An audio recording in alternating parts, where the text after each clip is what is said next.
JDS ಅಲ್ಲಿ ತುಂಬಾ ಖುಷಿಯಿಂದ ಚರ್ಚೆ ಆಗುವಂಥ ವಿಚಾರ ನಿಮ್ಮ ಮತ್ತು ಕರೆಮ ನಾಯಕ್ ಅವರ ಸ್ನೇಹ. ಅಲ್ಲಿ ಇದ್ದಂಥ ಕಾರ್ಯಕ್ರಮಕ್ಕೆ ಸುಮಾರು 500 ಕಿಲೋಮೀಟರ್ ನೀವು ಬಂದಿದ್ರಿ, ನಂತರ ಅವ್ರು ಇಲ್ಲಿ ಬಂದರು. ಮುಂದೆ ಚುನಾವಣೆಗೆ ಬರುವಂಥ ಹೆಣ್ಣು ಮಕ್ಕಳಿಗೆ ನೀವಿಬ್ಬರು ಸ್ಫೂರ್ತಿ ಅನ್ನೋ ಚರ್ಚೆ ನಡೆಯುತ್ತೆ. ನಿಮ್ಮಿಬ್ಬರು ಸ್ನೇಹದ ಬಗ್ಗೆ ಹೇಳೋದಾದ್ರೆ?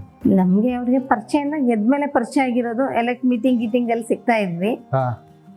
ಅವಾಗ 25,000 ಓಟ್ ತಗೊಂಡು ಇಂಡಿಪೆಂಡೆಂಟ್ ನಿಂತರು, ಸೋತ್ರು ಅಂತ ಹೇಳಿದಾಗ ನನಗೆ ಸ್ವಲ್ಪ ಅವ್ರ ಬಗ್ಗೆ ಪರವಾಗಿಲ್ಲ, ಒಬ್ಬ ಲೇಡಿಯಾಗಿ ಇಂಡಿಪೆಂಡೆಂಟ್ ನಿಂತ್ಕೊಂಡು ಅಷ್ಟು ಓಟ್ ತಗೊಳ್ಳೋದು ಸಹಜ ಅಲ್ಲ ಸರ್.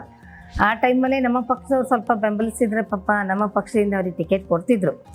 ಅದು ಒಂಥರ ಬೇರೆ ರೀತಿ ರಾಜಕಾರಣ ಆಗಿ ಅವ್ರಿಗೆ ಟಿಕೆಟ್ ಕೊಡೋಕೆ ತಪ್ಪಿಸ್ಬಿಟ್ರಂತೆ. ನೆಕ್ಸ್ಟ್ ನಮ್ಮ ಪಾರ್ಟಿ ಲೀಡರ್ಸ್ ಸನ್ಮಾನ್ಯ ದೇವೇಗೌಡರು ಇರ್ಬೋದು, ಕುಮಾರಣ್ಣ ಇರ್ಬೋದು, ಅವ್ರನ್ನ ಗುರುತಿಸಿ ನಿನ್ ಕೆಲಸ ಮಾಡಮ್ಮ, ನಾವು ನಿಮ್ಗೆ ನೆಕ್ಸ್ಟ್ ಟೈಮ್ ಗ್ಯಾರಂಟಿ.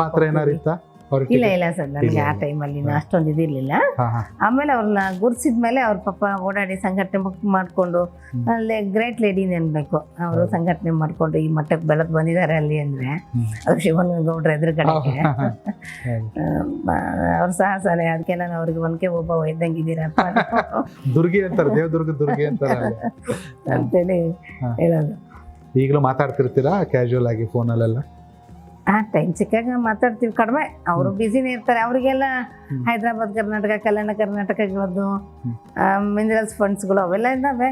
ಹೌದು ಹೌದು, ಕೆಲಸ ಮಾಡ್ತಾನೆ ಇರ್ತಾರೆ ಅವರು. ನಾವು ಎಲ್ಲ ಶಂಕುಸ್ಥಾಪನೆ ಎಲ್ಲಿದ್ದೀರಿ ಅಂದ್ರೆ ಶಂಕುಸ್ಥಾಪನೆ ಮಾಡ್ತಾ ಇದ್ದೀವಿ ಅಂತಾರೆ.